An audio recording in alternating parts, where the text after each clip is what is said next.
Yes, sir. Yes, sir. Fine.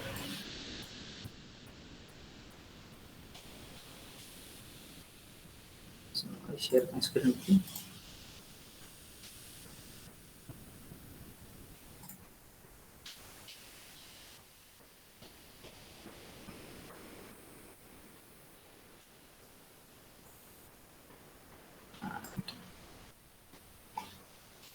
Screen is also visible to all. Yes, sir. Yes, sir. So yesterday we discussed about how we are going to structure the data. To structure the data, there are different data types that can be used. Generally, as we know that we people are use integer and a character data type to store the information. Because probably these two are very comfortable for all that we can store either numeric type of data or some character type of data. But if it contains some combinations or if it contains only a character type of data and I have to replace a missing data, that problem statement we discussed yesterday and continue the same discussion on that problem.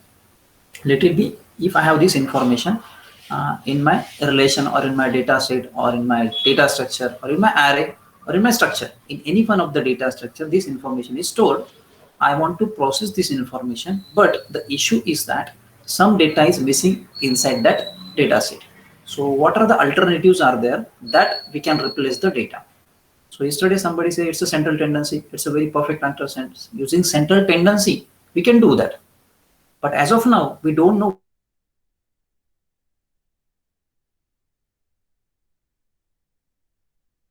what is the detailing of central tendency. So we will the detailing of central tendency in this discussion, but how I can achieve the solution of this particular problem. So the first solution that we discussed yesterday is that what I'll do, I just remove this.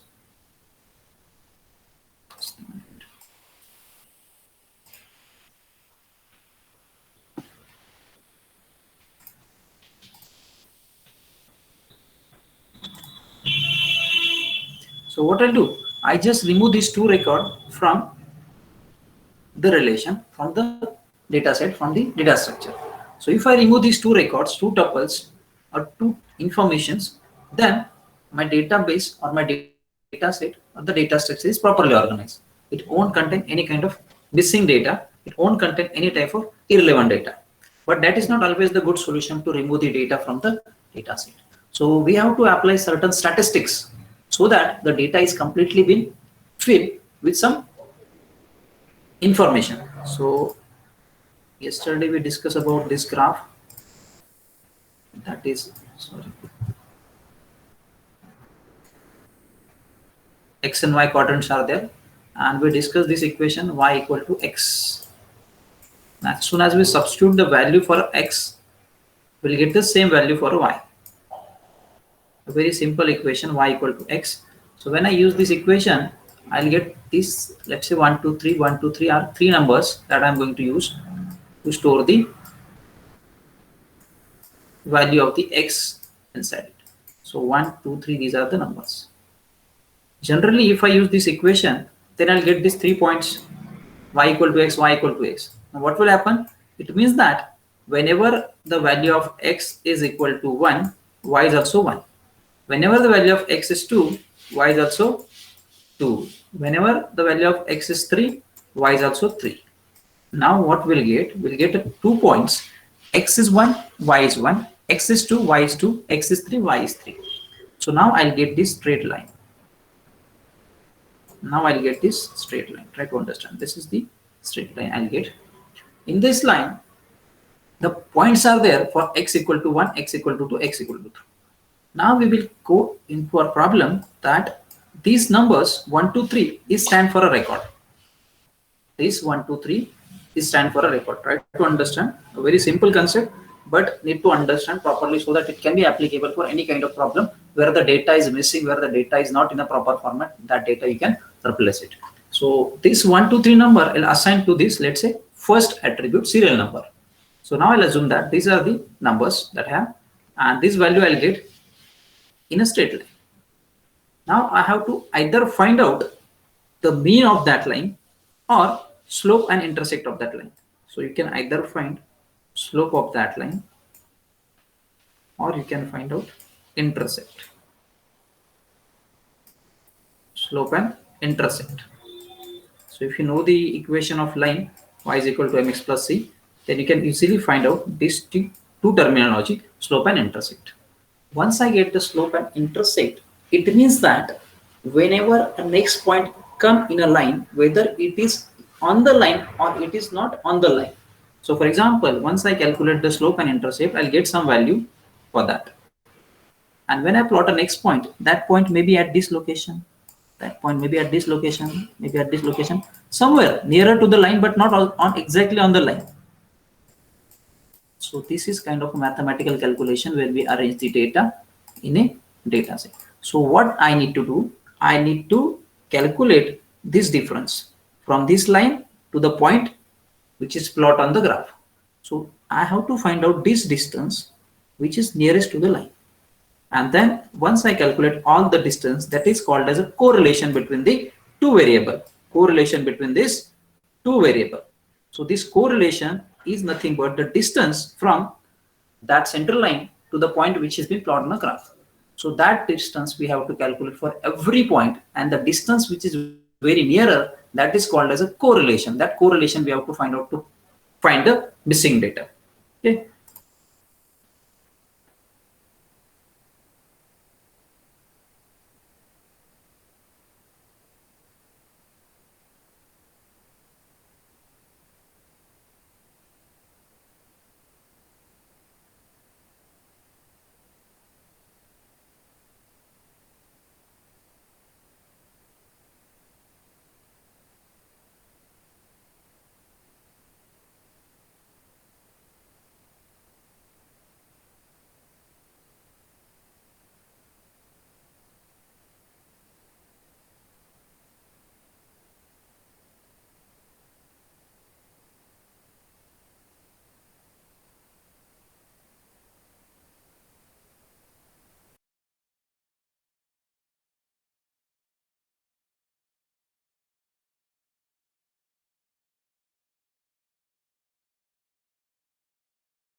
Language generalized in any programming language, this boolean types are same.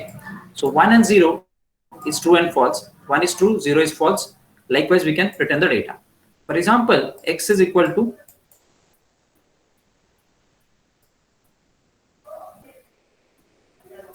x is equal to 5. It means that the value of x is 5.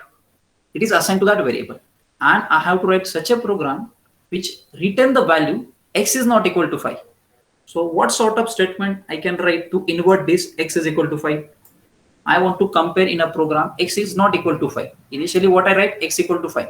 Now I have to negate. I have to negate that it should not be a 5. So there are multiple ways are there. This is the way that mathematically we can write. This is the way that we can mathematically write. So mathematically how we can write? I can write negation of x, or I can write in mathematically x bar. So that is a mathematical term. It is not a programmatical term. In programming, how you can write? Consider any programming language. Anyone? If I want to write a negation of the x in a programming language. Exclamation mark. Exclamatory mark. Likewise. Yes. This can be a statement in programming. All of you agree? Yes, sir. So it should not equal to x. That is one of the way. This is one of the way that you can write this statement in programming language. Any other programming language statement? Anyone want to add in this? Try to participate in that so that you can get a more comfortness in the subject.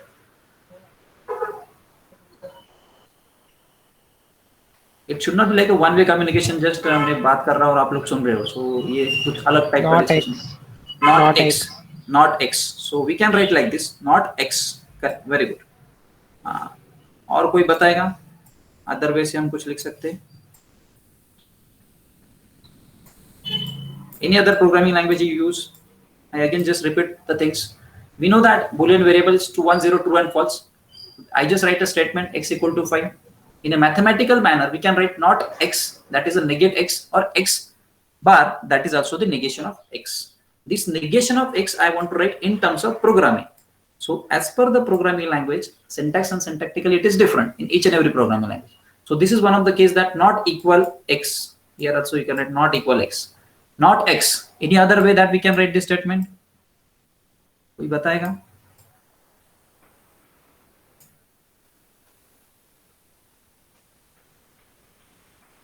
Any other way that we can write? So if you use a Lisp programming language, this can be write like this: greater than and less than sign. So this symbol also used for not equal. So x is not equal to 5, then it will do the rest of the operation. So likewise, this Boolean operation is will perform. So basic motto is to check negation of that variable. Now we see what is Boolean, their mathematical expression and their programming term. Now where we can use this particular example of Boolean expression? Let's say here I use a number and I have to negate that number. But in practical situation, where you found this particular Boolean variable need to be checked. Any example?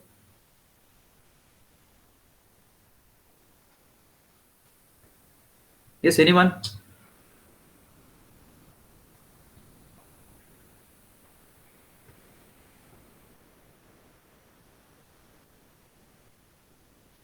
No example? Already we write a many assignment in your first semester like searching and sorting a data. That time we set a flag variable. So many students ask, sir, what is the flag and why we require a flag? We compare each and every number in a data set, or we can say an array. And once I get the information, it has been matched.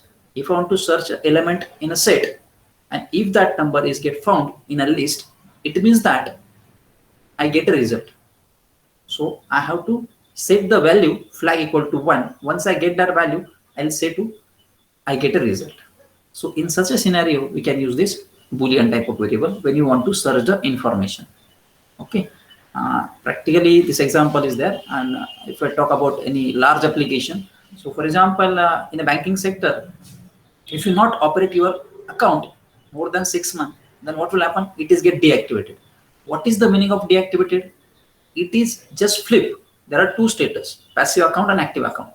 So that is again a type of Boolean type of data. So it is get flipped true and false.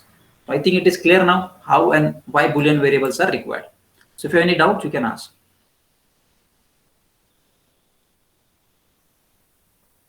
Next point is most of the time have finite number of values due to fixed size allocation. Now this is the one of the important type that we have finite number of element that we have to set. So it is an example of static declaration of variable. You need to declare a variable statically so that it get a finite number of element inside it.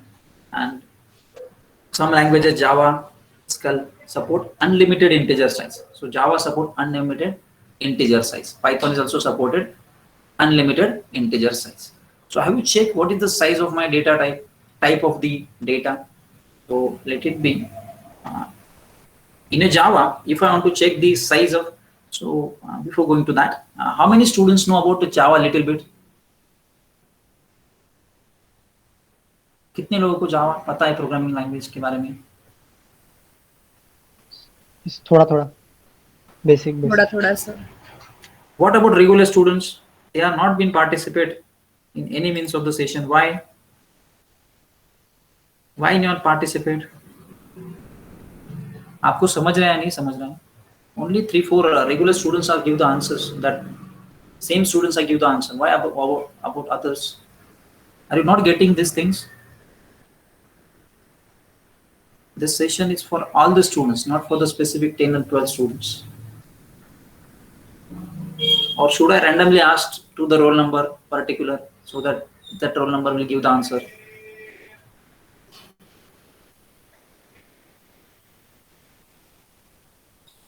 See what happened exactly. It's online completely, so it's very difficult for us that whether you are getting or not. And our motto is that everyone should understand what we are discussing in the session. If you are in front of me, then I can realize that whether you are getting or not, and according to that I can change the flow of my teaching. But right now it is very difficult for me that whether you are getting or not. To give the confirmation that you are getting or not. Yes, sir, we are getting. Yes, sir. Okay, Yes, fine. so much. Yeah. Fine. So this could be better that. So if you're not aware of the Java programming language, and you need to study now Java programming language. So as a student point of view, I now clear about that. In the first year, you people studied about Python programming language, starting point of your starting point of your engineering career. And in last semester, I think C++ is there in your syllabus. Python is always there now in all the years, first to last. And now in this semester again, two more programming languages has been introduced. One is the microprocessor programming language is there, that is Mazam, and which consists of machine language. And one more programming language is object-oriented, that is either Java and Python. So these two languages has been introduced in this semester. In the next semester, LexSAC is there. Again, two more programming languages. In the next semester, two more programming languages are there. So total 7-8 programming languages are there. And you might think about that. So these different programming languages are there, and we need to study each and every programming language. No, you don't need to study each and every programming language. You need to study this subject properly so that you will get the fundamental concept of programming language. Once you understand the meaning of Boolean variable, it is true for all the programming language. Once you understand the type of programming language, data type of programming language, it is common for all the programming language. Only syntax are different, but the meaning and use of that particular data type, data structure is similar. Only the way of organizing data is different. So kindly focus on only one programming language out of the 7-8 programming language. So try to write the program on that programming language so that you can able to understand the concept. So let's say Java and object-oriented C programming. These two will focus for this subject. Now this is built in a primitive data type of the each and every programming language. So you can see any programming language, there is a built-in data type, primitive data type, and derived data type. As you know about the C and C++, only two categorizations are there, built-in and primitive data structures are there. But now it has been explored for all the programming language, which consist of data type, built-in, primitive, and derived data type. Everyone know built-in data type, like an integer, character, Boolean, real, or we can say float numbers are there. So that float numbers we can represent. So now real numbers, now we'll focus on the real number. This might be a confusion with many students. So I'll just remove this. So real numbers, so that may be a, let's say, complex number. So many students are not know about the complex number. So if I write any complex number here is, let's say, x is equal to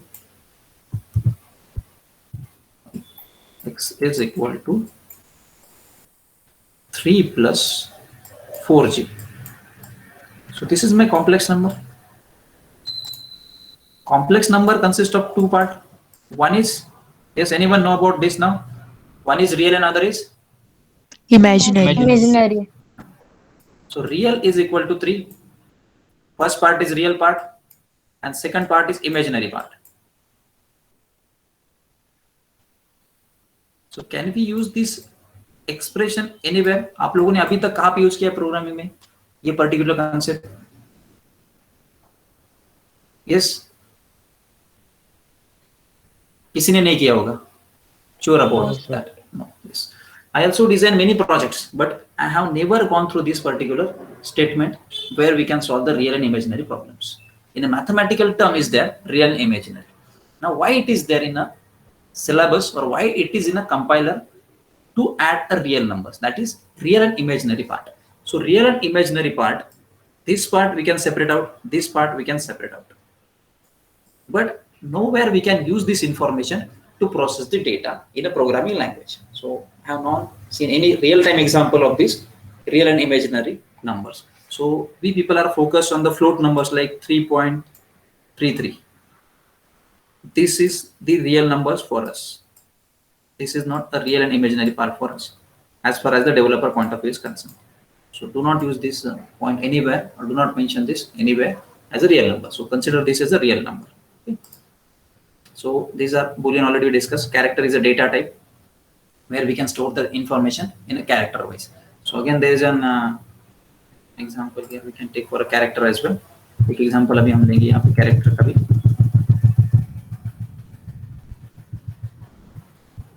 So let it be. आप लोगों को answer करना है, so listen carefully now. 3 example हम लेंगे यहाँ पे to understand what is a character. सब लोगों को पता है कैरेक्टर. सो मैं अभी एक let's say character type of array declare करता हूँ. इट्स अ मैं कैरेक्टर एरे ऑफ साइज 10 और थोड़ा सा स्मॉल लेंगे 7 characters we can store. So I just now line.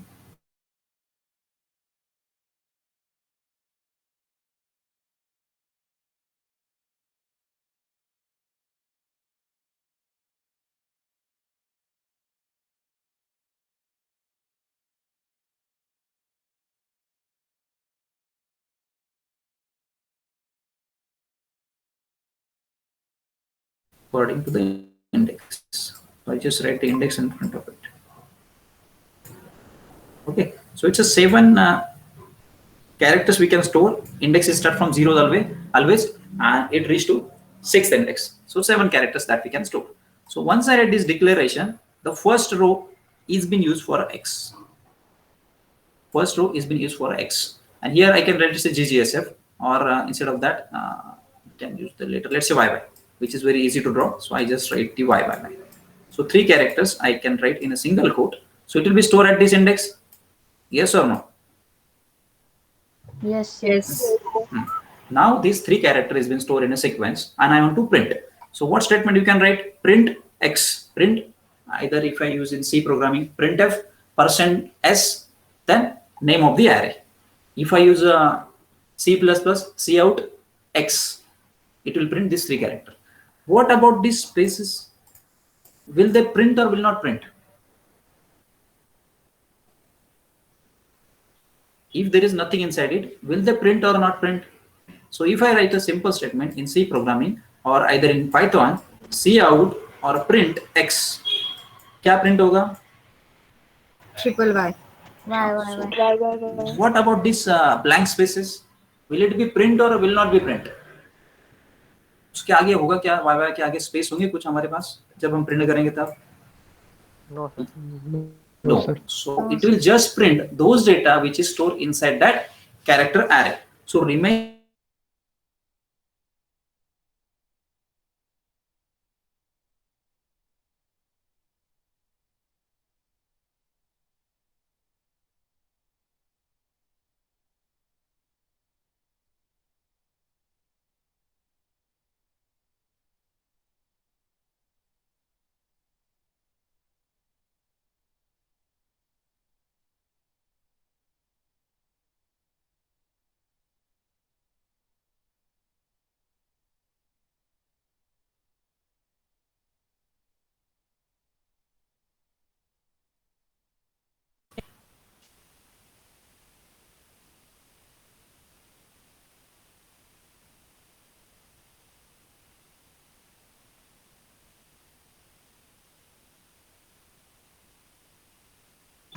because we don't have that much space now right now.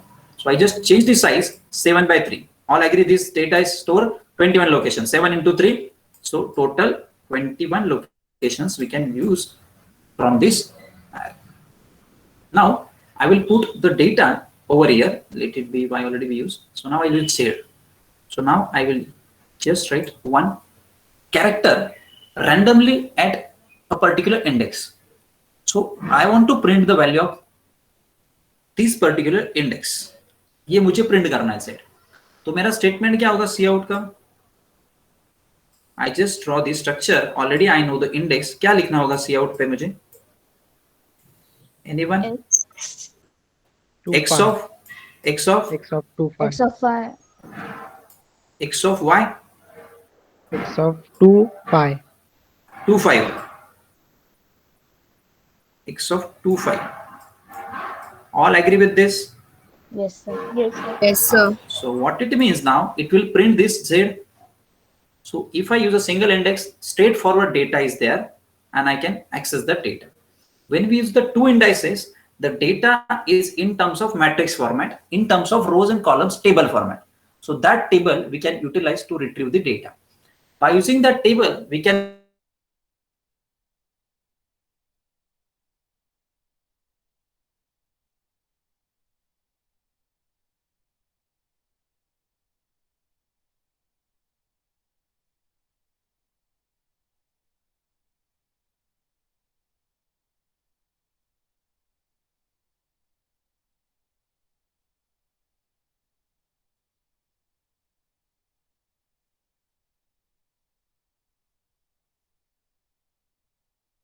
complete this particular array of size 7 by 3 by using iteration.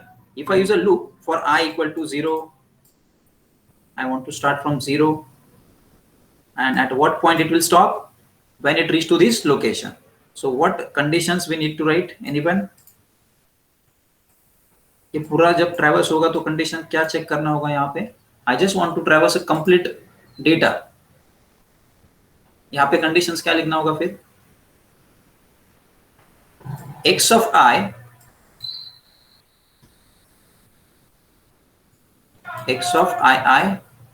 not equal to null. यहाँ पे हमने लिखा हुआ है x of I not equal to null because it's a two-dimensional, and within that we can write cout x of I. So it will print both the indices, similar kind of indices. Now we will extend to 3 dimension. So Yes. Matrix form मध्ये slicing operation नाही होत. Matrix form मध्ये slicing operation. Yes. We can do that as well if I want, but it depends on the programming language. What kind of slicing, for example, that we will discuss immediately. तो उसके लिए मैं notepad use करता हूँ. इसका use हम करेंगे क्योंकि बेटर वे से मैं यहाँ पे टाइप कर सकता हूँ. सो वही एग्जांपल हम रखेंगे यहाँ पे सिमिलर. तो यहाँ पे लेट्स से एग्जांपल हम x of 7 by 3 हमने लिया था. Font is visible to all. दिख रहा है ये size? Yes, sir. Yes, sir. तो ये 7 by 3 है हमारे पास. तो इसका हम लेट्स से कुछ उसके अंदर डेटा हम लिख देंगे. तो यहाँ पे स्क्वायर कर्ली ब्रैकेट में हम लेंगे, और अभी मैं सब यहाँ पे कोट्स नहीं लगाऊंगा, but make sure that every character is coated, every character is having in single quote. तो ऐसे कुछ हमारे पास डेटा है, साइज उसका एनालाइज कर लेते हैं. So it should be 3 by 7. So X should be 7 by, क्या लिया था हमने example? 7 number of rows and 3 number of columns. Yes or no? Yes, sir. 7 number of rows and 3 number of columns. Okay. 7 columns and 3 rows ना sir? sir 3 rows and 7 columns. So तभी वो 3 छोटा- rows 7 sir columns. हमने print 3 by 5 मतलब 3 5 किया था. 3 rows 5 column, तो 5 column नहीं है ना हमारे पास. सर वो 3 और 5 भी किया था, वो भी रॉन्ग था, उसमें सीक्वेंस चेंज होनी चाहिए थी. जस्ट मिनट, एक काम करते हैं, मैं यहाँ पे एक टेबल ड्रॉ कर लेता हूँ. 3 4 5 6 7 7 number of rows are there.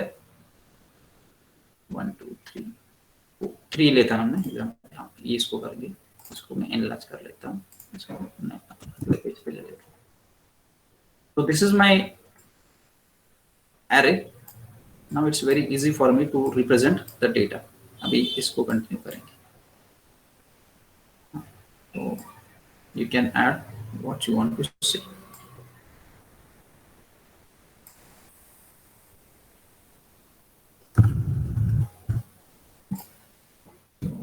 मैं इंडेक्स लिख देता हूँ. Now tell me what you're saying. This is my array in terms of tabular format.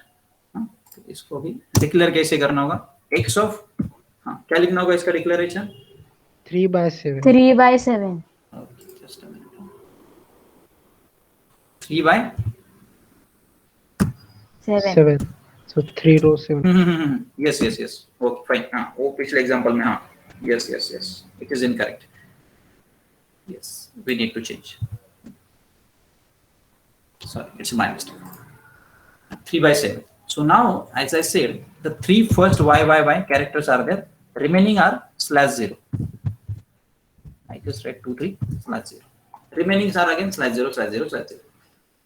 We'll add one more column on the left hand side, and we will write the indices again 0, 1 and 2. Okay.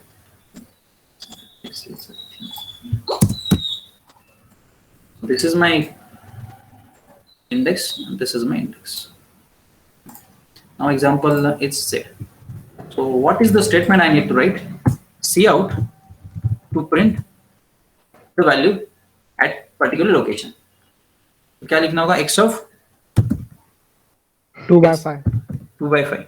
हाँ, तो यहाँ तक हमने किया था sir हाँ yes yes, वो declaration में गलत था इसलिए वो इनकरेक्ट था, तो यहाँ तक कोई इशू नहीं। अभी क्वेश्चन था आपका स्लाइसिंग का, इसलिए हमने इसको नोटपैड पे लिया। So the meaning of slicing is nothing but I want to print a certain data, not a complete data. I want to print certain numbers. I want to print only even number. I want to print only odd numbers. In such a case, the slicing is there, and the slicing is available in all programming language. But we need to write a line of code for that. While in a Python, .NET, it consists of ready-made functions are there. Using that function, we can do the slicing. So we will take example. Let it be. This is my X. X is my now array. So when we do this using Python, X dot, then we can get a particular data that I want to print. So we can do the slicing by using different methods are there. Split is method is there, concat method is there for a string. So using that, we can print a certain data.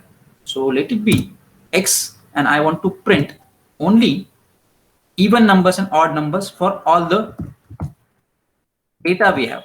Sorry. So this is just first I declare it and then I'll explain. Just a minute. X start point colon end point colon index, or you can say iteration. Index iteration. So this is the way that we can do the slicing on either character type of data or integer type of data. But if I use an integer, we cannot split the data because integer is a whole number. So that is not applicable for numeric type of data, but it is applicable for character type of data. So starting point, I want to start from this point to 0. If I want to write, I can write a 0. If I don't want to write, I can list that data. Just a minute.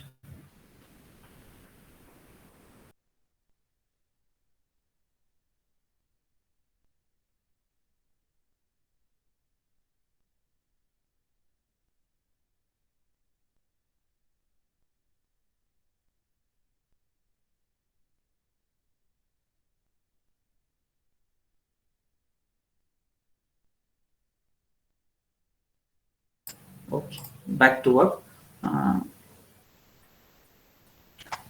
So this is the starting point. If I want to mention, I can write 0, and if I want to mention the end point, we can write it that end point as well. So here we can write end point. If I don't want to mention, that also consider till the end point. And now iteration. Now what sort of data you want to print? I want to print only the even information, so I can use a 2. So it will get a step up of 2. So every time it will get a step up of 2, and it will print that character after 2 indices. So it will skip 1 index and then it will print. It will skip the 1 index and then it will print, and so on. Likewise, we can do the slicing of the data. So this is about the 2-dimensional data that we can print. Now we will extend this in the same notepad. So I just now remove the different size here. Let 3x3 and let's say 2. I just change the size of this array now. Initially we discussed the example of 1-dimensional array. Now we discuss example 2-dimensional. Now it is example of 3-dimensional of the data. So how it look like? 3x3, 3 number of row, 3 number of column. How much element we can store or a data we can store here? 18.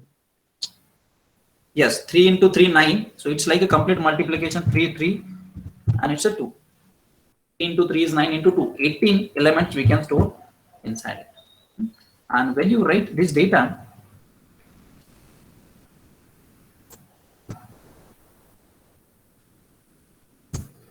is in the curly bracket, let's say. So what I need to write, I just need to write all the numbers of the 0th index here, 3x3. So if I take a character type of data, 1, 2, 3, 4, 5, 6, 7, 8, 9.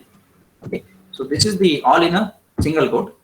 And in the second index, let's say A, B, C, D, F, G, H. This is my- So this is my first index. So there are two planes are there. This is my first plane. This is my second plane. And through that we can retrieve the data.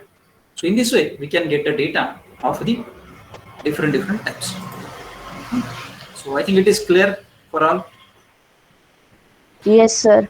So character is clear, Boolean is clear, integer is already we know very well. One point that I have to mention in an integer. So let it be I is a variable and I have this data 1, 2, 3, 4. This is a number. Can we print only 1 by writing I of 0? ऐसे करके print होगा वो I of 0, 1 print हो जाएगा? No, sir. Yes, No, sir. sir. No, sir. Make sure that it is a number.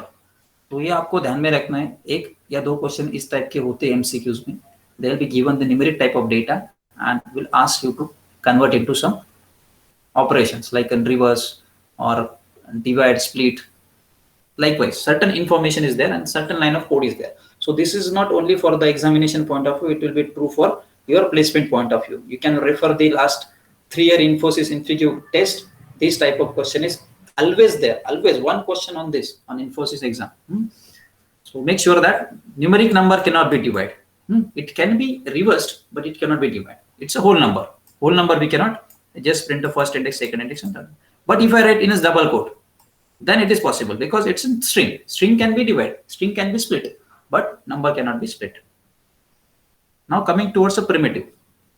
Primitive data type is enum. Enum is like a sequentially we can print the data with certain order. So if I want to print a 7th day of the week, that time we can assign the particular value for a Sunday. So if I assign the Sunday is equal to 0 in an enum, then remaining value will be automatically considered. Monday is 1, Tuesday is 2, and so on. If I want to assign the year calendar from January to December, I just need to assign one number to particular month, either December or January or in between May, June. Remaining data will be automatically allocated to that. Such a type of data structure is called as a enum type of.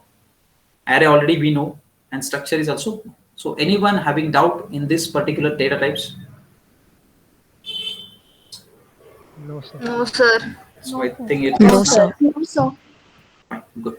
So this is built-in and primitive data type discussion. Coming towards, so what are the advantages of this built-in data type? So it's hide the representation because we don't want to involve inside it. We have to just write the data type. Suppose I want to create my own data type. I want to create my own data type. Is it possible for you to create your own data type? कर सकते हैं कि आप लोग खुद का data type create?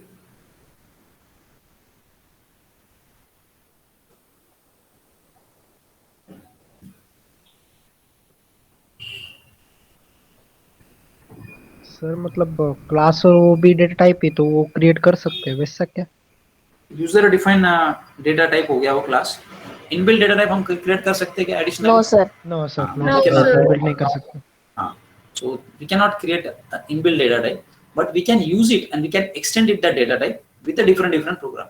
Suppose I have a variable x, एक variable आप लोगों ने क्रिएट किया x और उसका कुछ वैल्यू है 5, and that variable I want to access in all the program. Let it be from roll number 1 to roll number 60. I want to use that same x. Is it possible to use that x in different files?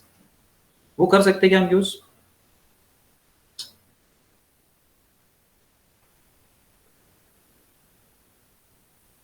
By using extern in a C programming, you already know about it. In C programming, extern is one of the keyword. Using that extern, we can extend the variable from other file as well.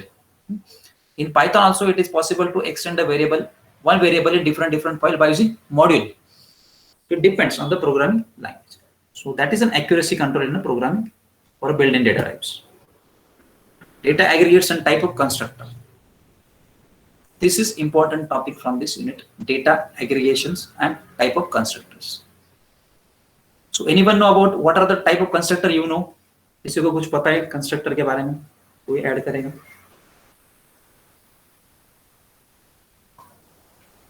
Anyone know about constructor and type of constructor? Yes, sir. Yes, sir. Okay. Why constructors are required? to construct the value for a variable or an object. To construct the value for the variable, to construct the value for an object. That is the main role of constructor. As a word indicate constructor, it means to construct something. So in C++, it is not possible to initialize the member inside the class. So to initialize the value, to construct the value for that variable, we require a constructor. Similar case in a Java, we cannot directly assign statistical data. For that purpose, we require a constructor. In Python, we can use a constructor to start the execution of program. So might be you heard about that. There's 3 different ways. I'll explain now. Just a minute. Now we will go this way. Constructor. So first is let's say class name is let's say A.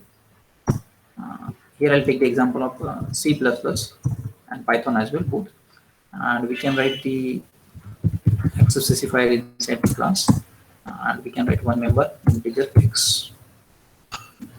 We'll take one example to understand this concept.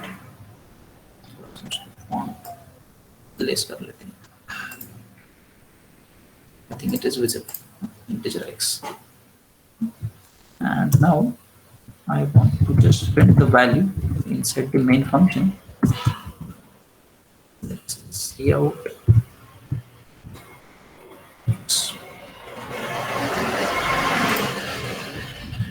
तो इसका output कोई बताएगा क्या आएगा? Visible है सबको?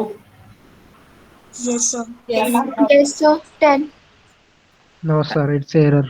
We cannot access directly x.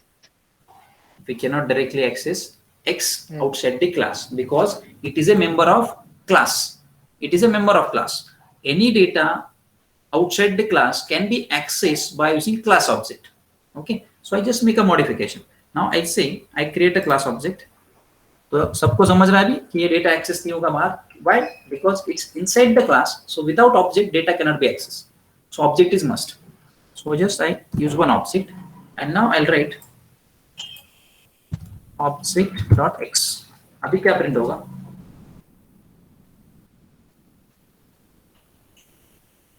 What value now?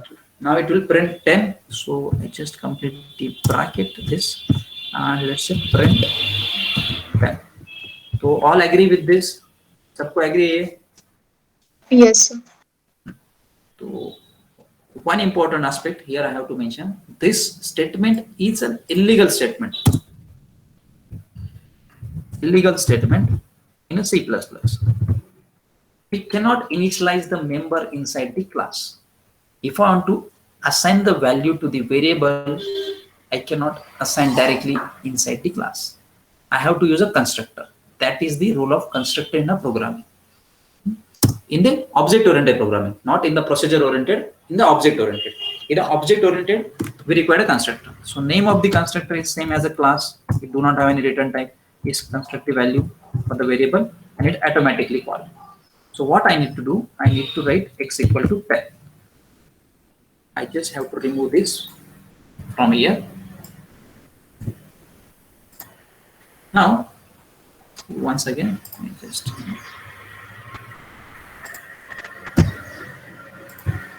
okay. So this is my class.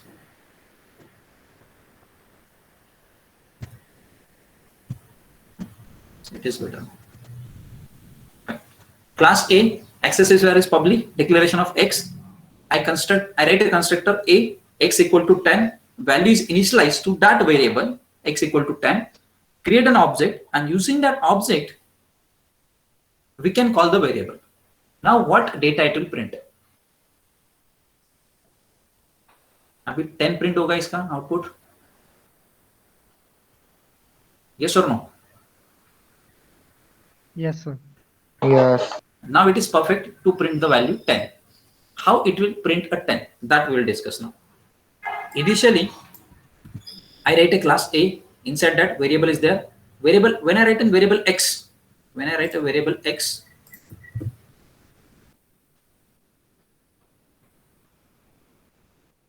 just I explore here in front of the notepad. So I write a variable x. This is the last example, then we conclude. X. So X is a variable declared in a compiler having some memory for that. Let's say 1000. This is the, or 1001. This is the address is being assigned to that X because it's a static declaration. Then we write a constructor A, X equal to 10. When constructor is called, when we create a class object, constructor do not require a calling method. It automatically called when we create a class object. So what is my class object? Obj. So now class object Obj has been created. So whenever we write this statement in a programming object, it is also having their own size. It is also having their own size. So this object is having their own size. So let it be the size of that object is certain and the memory address is 1005. This is the memory address. And can we calculate the size of object? Yes, we can calculate the size of object by using the member which is inside the class. So size of object is nothing but the total number of variables that we declared in. So as the number of variables are more, the size of object is more. So 1005 is an object size, address, and 1001 is the X address. Still there is nothing initialized. So when we write this statement, at that time the value of X is get initialized. Somebody is unmuted. Mute yourself. Sakshi, just mute yourself.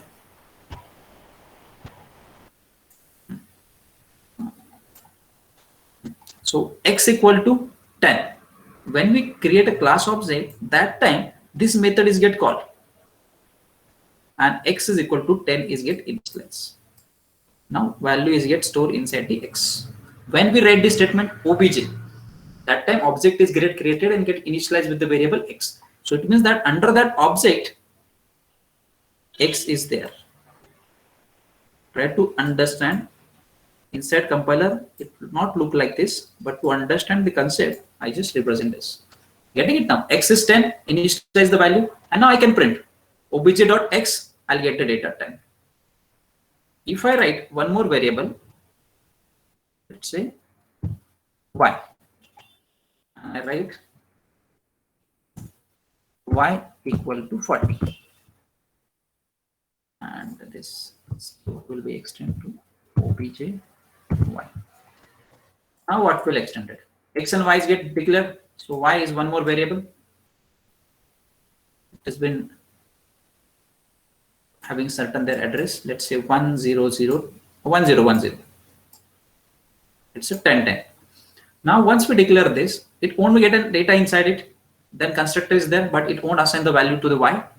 When this object is created, at the same time, the value to that variable y is also get assigned. What is the value that we assign in a y? For the constructor 40. So 40 is get initialized to the y, and inside the object it gets stored. You can see now the size of object is changing as soon as I add the variable. So this is the role of constructor to construct the value for the variable. So hope you understand this particular example, how we are going to initialize the member in an object-oriented programming. In object-oriented programming, initialization is not allowed at all directly inside a class. By using constructor, we can do that. This is one of the way. Yahan tak kisi ko doubt hai? No, sir. No, sir. Now coming towards the next part, I don't want to use a constructor, but I want to initialize the member. There is an alternative. I just have to comment this code. I just comment this code, or I just remove this code. Now I have two variables, X and Y. I have created an object. I just call the variable using that object. It can be easily accessed, but it will give me a garbage data because value to the X and Y is not initialized. If the value to that variable is not initialized, then how it will be print? At the outcome, I'll get a irrelevant data.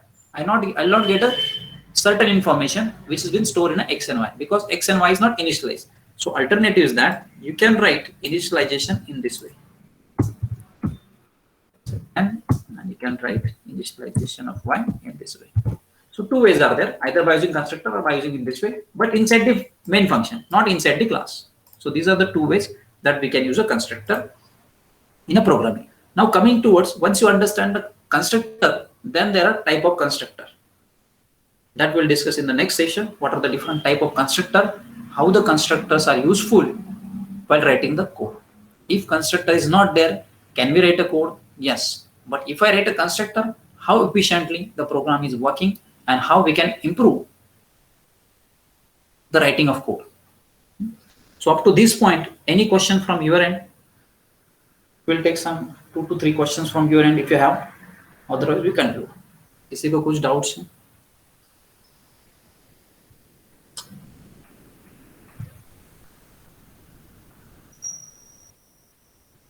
No, sir. So, No, sir. fine. Yes, sir. तो आज के session का सबको समझ गया जो हमने अभी तक डिस्कस किया. There is no any issue up to this point as I consider. If you have any doubt or related to any question about this point, you can ask your question in the next session. If you want, you can write your doubts.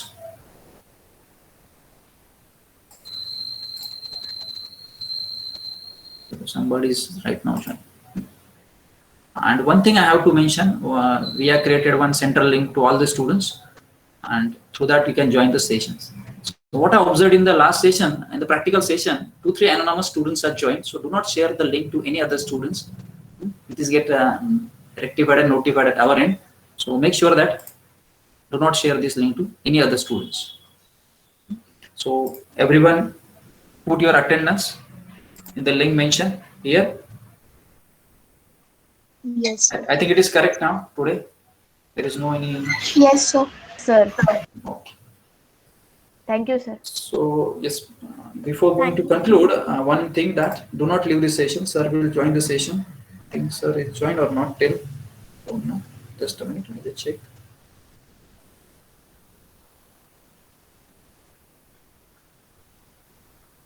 Sir is not joined the session till, but make sure that you do not disconnect to the session. I think today is our practical session. Yes, sir. Yes, The sir. time Yes, is sir. I think 12 to 2. Yes. Yes, Yes, sir. Yes, sir. Yes, sir. See, then we'll meet in the 12 to 2 about the next assignment. Okay, so I leave the session. Sir will continue your session. Thank you, sir. Thank you, sir. Thank you, sir. Thank you, sir.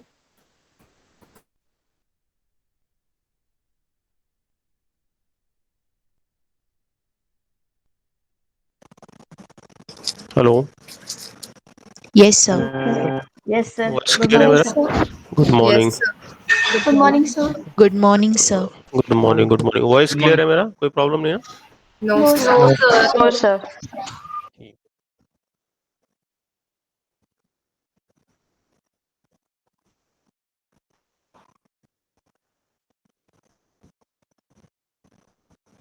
Last lecture में हमने second unit tree end किया था.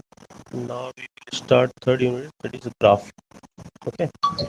So can anyone explain me what is exactly graph? Actually, we have already learned this graph in discrete mathematics. Sir, your voice is not clear. Yes, yes. Collection of two sets. Collection of Two sets. What? V and E. V and E. And what is V and E? V is Vertices the and sets of vertices and E is the sets of edges. Very good, very good. Graph is the collection of vertices and edges, right? It is one of the non-linear data structure. Graph is a non-linear data structure. It contains the set of points. Your voice is not clear. Just a minute, just a minute.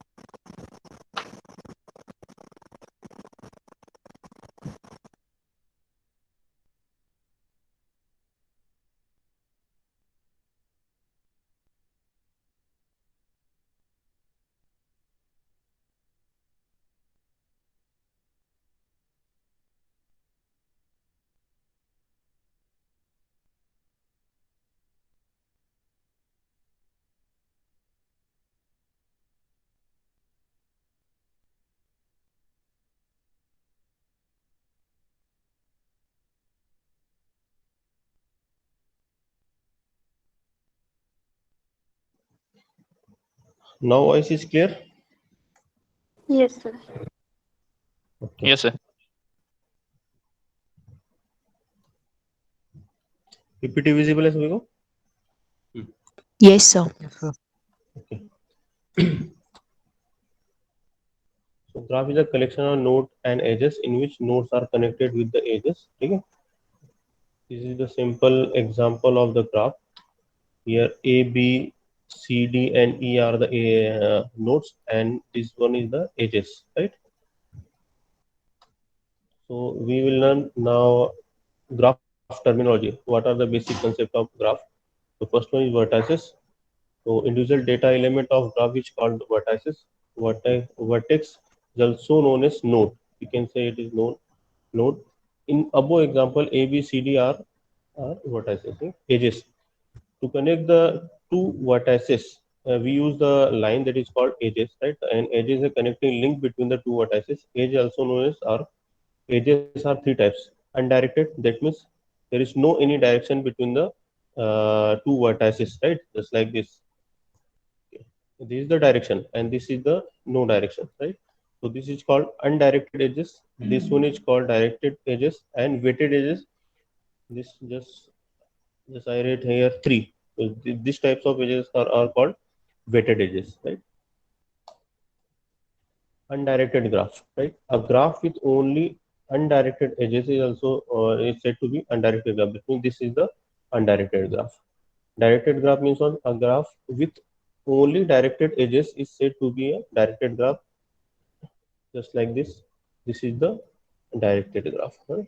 If every edges have the direction, then we can say that this particular graph is called directed graph.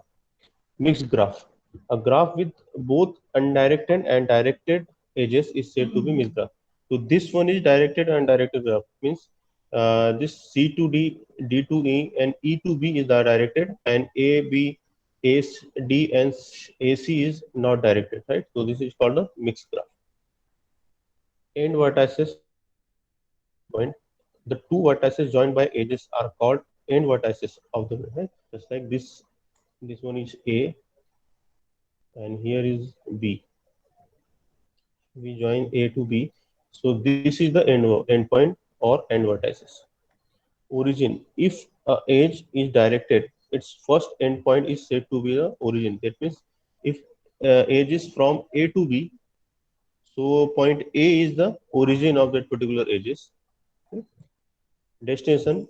So B is the destination of this particular edge, because this is the edge is going from A to B. So B is the final destination of that edge. Now adjacent. If there is an edge between vertices A and B, then both A and B are said to be the adjacent. Right? A and B are adjacent vertices. AC are adjacent vertices. CD are adjacent vertices. DE are adjacent vertices. And vertices A and B are said to be adjacent if there are edges between them. Incident. Right? Edge is said to be an incident on a vertex if the vertex is one of the endpoint of that edges. Right? So suppose here C, and this one is D. This one is D. Edge coming from C to D. So these vertices are incident vertices. D is the incident vertices for this particular edges, right? The edge is said to be incident on a vertex if the vertex is one of the endpoint of the edge, right? Outgoing edges. A directed edge is said to be outgoing edge on its origin vertex, right? That means this is the outgoing edge, C to D, because the direction from C to D, right? Incoming edges. A directed edge is said to be incoming edge on its destination vertex. So this particular edge is incoming edge for D, right? This edge is outgoing edge for C, and this same edge is the incoming edge for D. Degree. Total number of edges connected to a vertex is said to be degree of that vertex. Okay? The total number of edges connected to vertex is said to be degree of that vertex. Suppose what is the degree of A here? 3. 3. 3. Right? 3. What is the degree of B? 3. Very good. Okay. Now incoming degree. Okay. So how we can calculate incoming degree? Calculation of incoming edges. Right. Suppose I just give the direction of D to A. So what is the incoming degree in degree of A? 1. One. 1. Very good. And here I just A to B and A to C. So what is the outgoing out degree of A? 2. 2. 2, right? So this is the concept of incoming and outgoing edges. No? So we can calculate in degree and out degree. Exactly. So just see this the graph. Okay, this is the undirected graph. There is no any direction in the edges. This is the directed graph, okay? And this is the self loop, right? And this one is the parallel edges. This and this are the parallel edges, right? Out degree, we already know. Parallel edges or multiple edges, right? If there are two undirected edges between the same end vertices, there are two undirected edges between the same vertices and two directed edges between the same origin and destination. Such edges are called as the parallel or multiple edges, right? Suppose A, here is the A and this one is the B. Okay. So these are the two edges between A and B. So this would be the so both the edges are parallel to each other, right? Or we can say that it is a multiple edges. Self loop.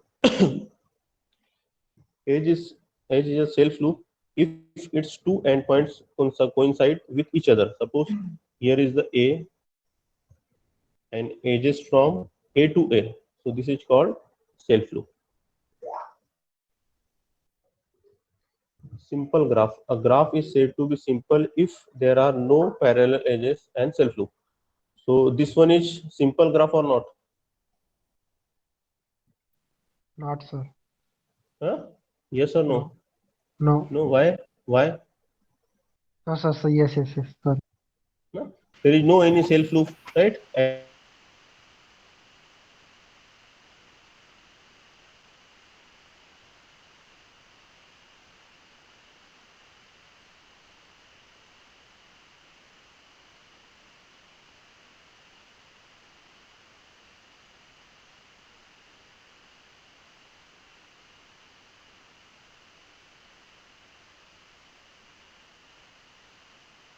Vertices.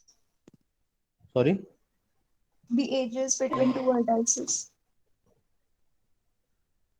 I am not hearing you. You are not audible to me. So the edges between two vertices. Edges between two vertices are path.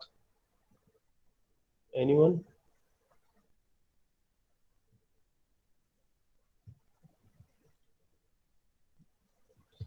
A path is a sequence of alternate vertices and edges that start at a vertices and at other vertices such that each edge is incident to its predecessor and successor vertices. Suppose, for example, this is the direction. Okay. So this one is the path. Okay. And suppose here also this one is also path. Okay. Same end point and same starting point and end point. So this one is the path. One example of graph. Okay. In computer science, graph are used to represent the flow of computation. Anyone can explain why this is the graph?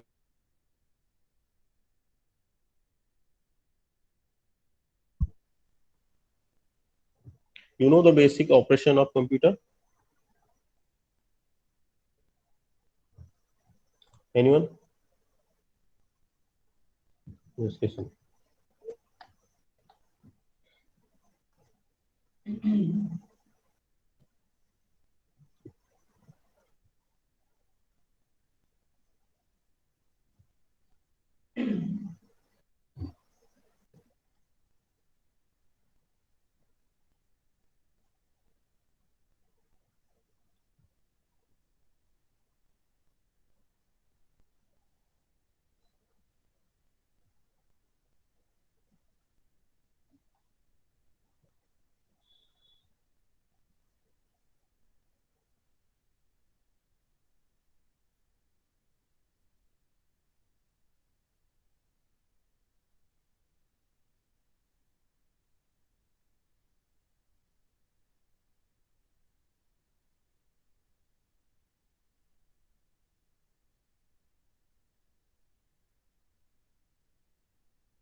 Printer. Monitor. Printer.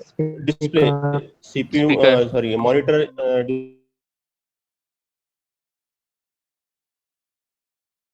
When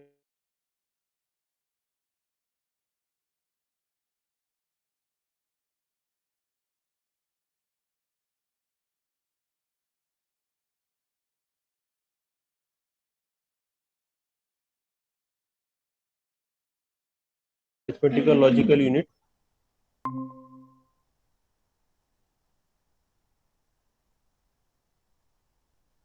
that is any two numbers. Suppose you enter 2 plus 4.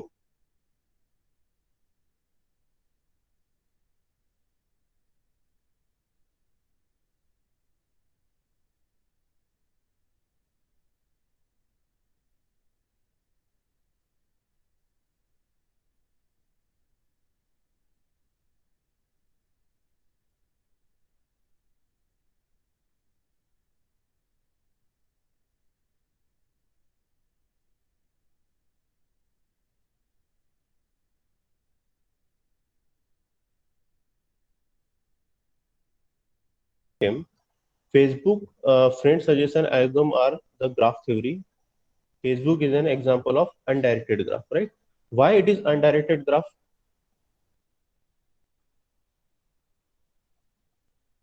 Anyone can explain?